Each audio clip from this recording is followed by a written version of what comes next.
És a dir, com a mínim, que jo en recordi, n'hi havia 4. Els terrissers era el que hi havia més al poble.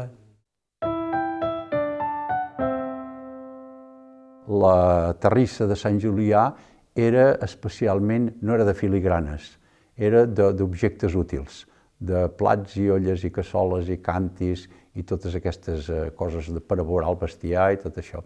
Ja en deien Sant Julià de les Olles abans. Hi havia una cosa curiosa, que eren les joguines de la canalla. Unes peces així petites, una xistelleta, un aneguet. És una cita de terra especial, I abans miraven terra que fos ben vermella, Molt aquí a Sant Julià la treien d'aquí, de la Sauleda. Anaven aquí a Cànoves, quan havia acabat de ploure això, i veien el tros més bo pel llafiscot que deixava el fang a terra. Bueno, el que explicava el meu pare. I a partir d'aquí, carregats amb carretons i amb carros i burres i cap a l'obrador.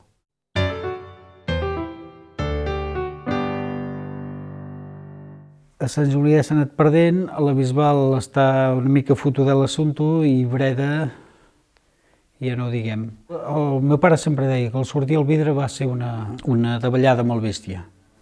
La gent comprava un plat de vidre i qualsevol em compria una terrissa que amb un copet ja estava escantonat o s'escardava o d'això.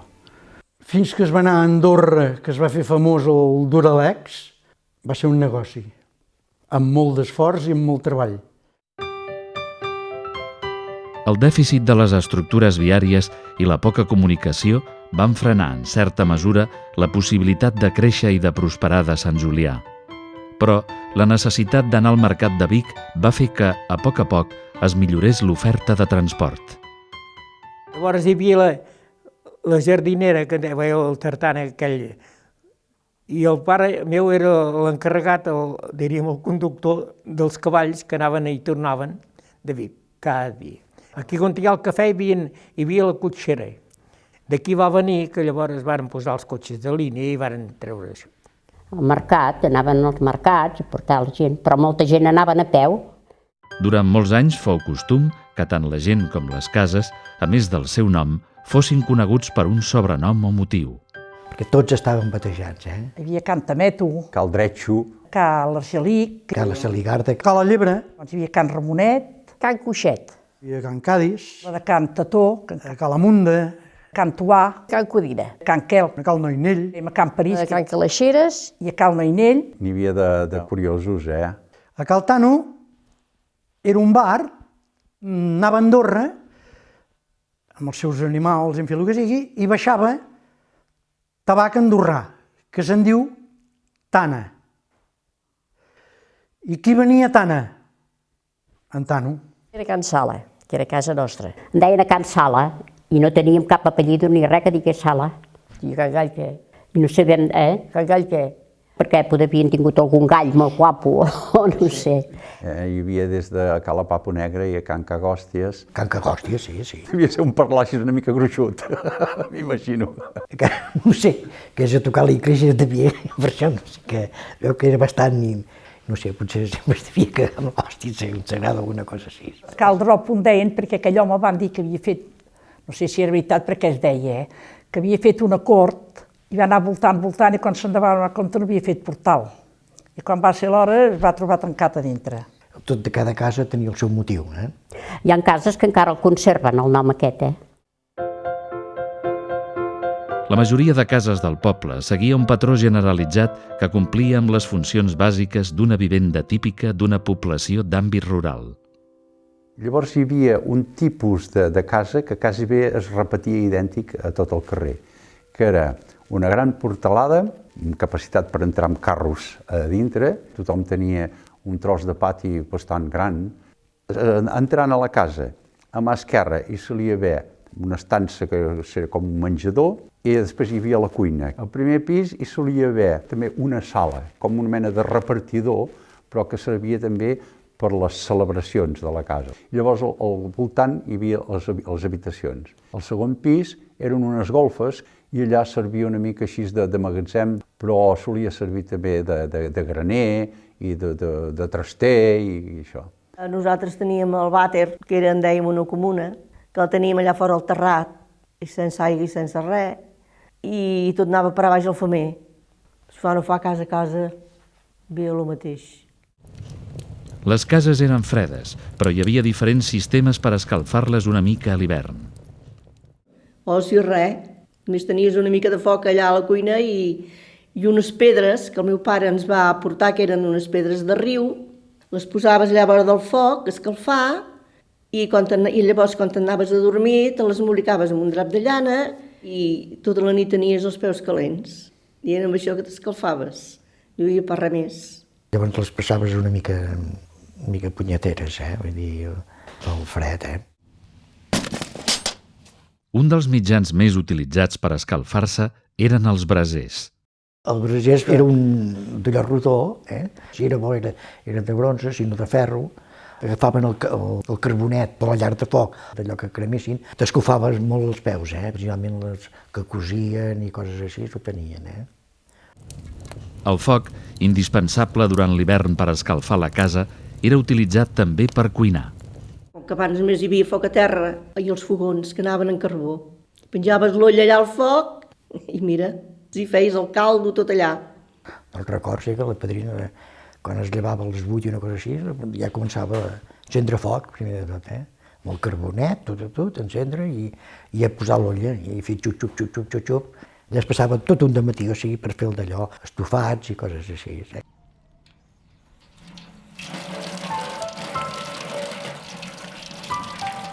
La distribució de l'aigua a les vivendes es va fer de forma lenta i desigual. Als seus inicis, la majoria de cases no disposava d'aquest servei. Per això, per proveir-se d'aigua per cuinar, rentar la roba o per a l'higiene personal, calia anar a buscar-la a les fonts. A casa no en teníem, havíem d'anar a buscar-la en una font que hi ha, amb 2 cantis i les galledes, i anar a buscar aigua allà. Anàvem aquí a la font, aquí a la plaça Major, que hi ha una font, anàvem aquí. Agafaves els cantis, al vespre la mare deia, heu de deixar tot ple, 2 galledes i 2 cantis, i era l'aigua que teníem. Hi havia molt poca gent que tenien aigua. Poder hi havia 6 o 7 cases que tenien aigua. Tothom havia d'anar a rentar allà baix. Les 7 fonts. Allà hi havia 2 safretxos. Abans no hi havia màquines de rentar, hi havia safretjos, hi havia 2 safretjos. Un de gran i l'altre que deien els dels malalts. Els que tenien malalties contagioses, que eren malalties molt incurables en aquella època, doncs aquests havien de rentar la roba als safareigs dels malalts. I era que els moria algú, amb alguna malaltia, n'havien d'anar a rentar a l'altra banda. Si no es tenia safareig a casa, per rentar la roba s'havia d'anar als safarejos públics. Portaven els cubos. Un cubell d'aigua calenta. Una pastilla de sabó i un sabó normal. A Can Puig el fèiem. Del sagí que teníem, el fèiem. Nosaltres el compràvem. I les dones amunt i avall amb la roba.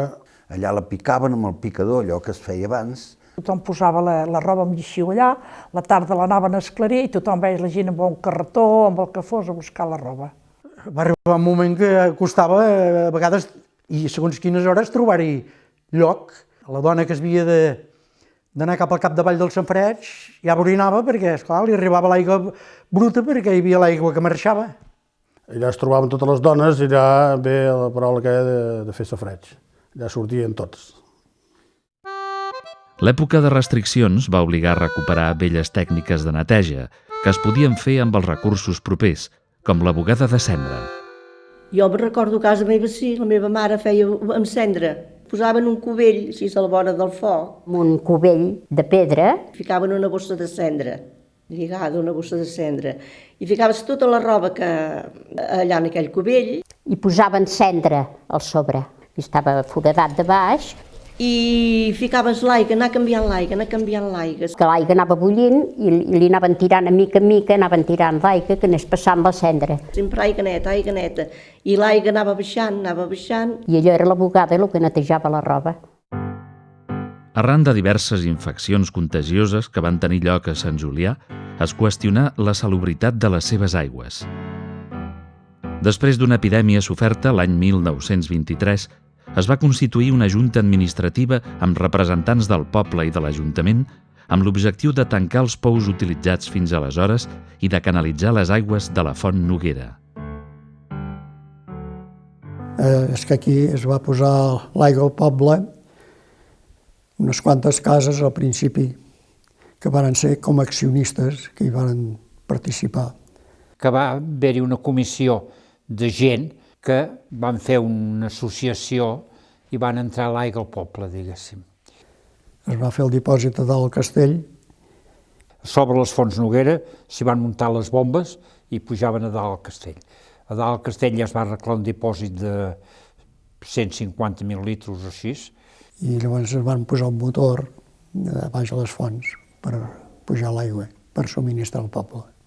Ho varen fer allà dalt perquè, esclar, així, amb la pressió com que era alt, donés aigua per tot el poble. Llavors van anar posant l'aigua molta gent, sí. I llavors et deixaven una ploma o dues. La ploma era un pitorro petit, d'allò, de plom, i feien el forat més petit o més gros, i ho calculaven amb un dipòsit petit que portava el llauner, i segons el que hi estava, si estava, eren tants litres o menys cada dia. I els que ens havien pagat o tenien prou accions no pagaven. I pagaven els que no. O sigui, el pobre pagava, el ric no pagava. En una època en què els medicaments eren escassos, el coneixement de les propietats de diverses herbes i plantes permetia elaborar preparats i ungüents que s'utilitzaven molt sovint amb finalitats curatives. Quan jo era jove, quan agafàvem un constipat, saps què ens feien fer? Eren bafos d'eucaliptus, farigola, i això era el que anava bé.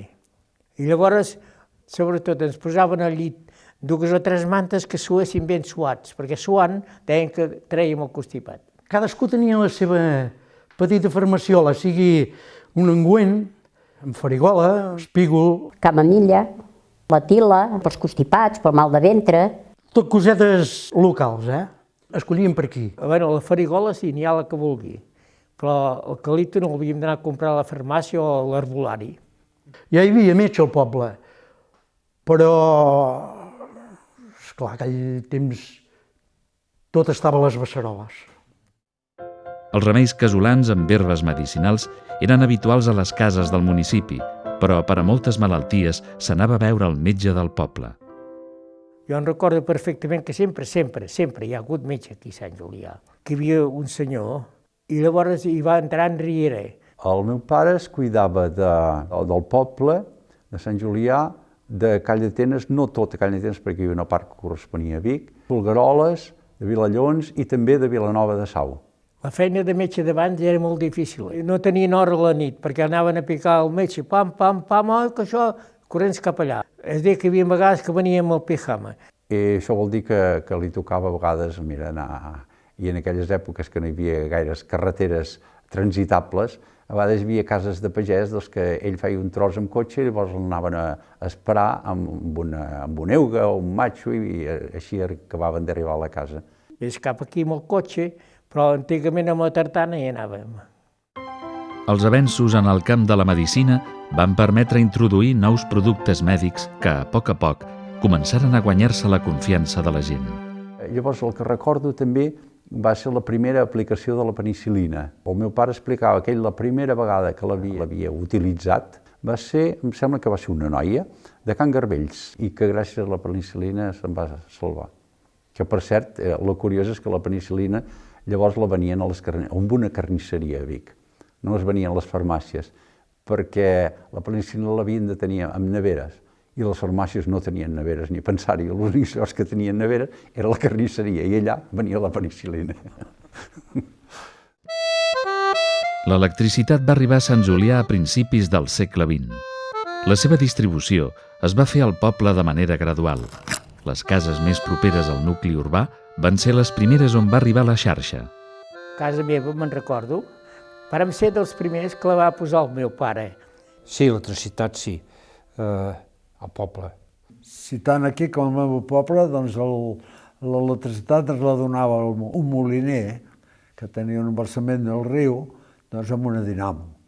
I alguna casa que ja hi anaves i ja hi havia una bombeta, 2... La Guerra Civil suposà un daltabaix en la vida de les persones. Acabat el conflicte, a més de les pèrdues incalculables en vides humanes, el país quedà profundament malmès. Amb una economia empobrida i a causa de la destrucció de béns materials i d'infraestructures, s'inicia una època d'austeritat i penúria econòmica que duraria molt de temps. Durant els primers anys de la postguerra, a Sant Julià, com a moltes altres poblacions, es produïren restriccions en el subministrament elèctric. Algunes vegades sí, hi havia hagut restriccions. Ja teníem sempre preparada les llums de carburo i moltes espelmes, això sí que hi havia. És que es va partir de zero, Tothom va partir de zero.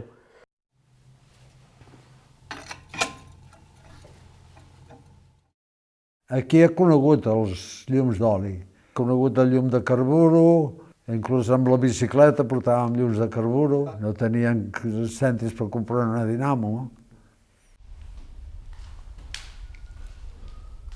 Llum d'oli era això, amb oli, i sortia un ble, encenien allò i anava a cremar mentre hi havia oli.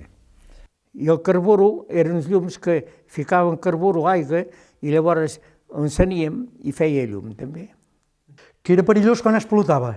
A veure, em recordo que una vegada vam anar amb aquest meu company, vam anar a l'horta i el va preparar ell, i quan el vàrem encendre, no el devíem tenir ben tapat, no sé què, i va explotar. Va marxar el tap per entremig d'ell i jo, i res, cap de paf, va caure allà mateix. I noi, allò, aquell carburo, quan bullia d'aquella manera, esclar, el gas ha de sortir per un pas o altre. Era perillós. I la canalla amb els jocs feien les seves martingales, els que el coneixien, i sabia el truco per fer-lo explotar, i beneix ens jugàvem. I aquella explosió et havies d'apartar, en cats verds. Tot i el preu elevat, cada cop hi ha més gent que instal·la electricitat a casa, però les bombetes se situen estratègicament per tal d'optimitzar la llum. Alguna casa posaria el menjador, en la dependència principal, hi devien posar un llum, lògic, perquè és el lloc que vivien més, perquè pagar la factura devia fer terror. Tota la paret li faltava una mica per arribar a dalt, sí. O es limitaven a fer-hi un quadrat com aquest i posaven la bombeta al mig. I aquell mateix llum donava les dues habitacions. Diríem que els llums de carburo havies de ser sempre carregats, i els d'oli també, perquè havies d'agafar el llum per anar cap aquí, havies d'agafar el llum cap allà, i en canvi ara crec ja s'encén. I esclar, no cal dir-ho, cada vegada menys gasto d'oli i més gasto de llum. És l'evolució.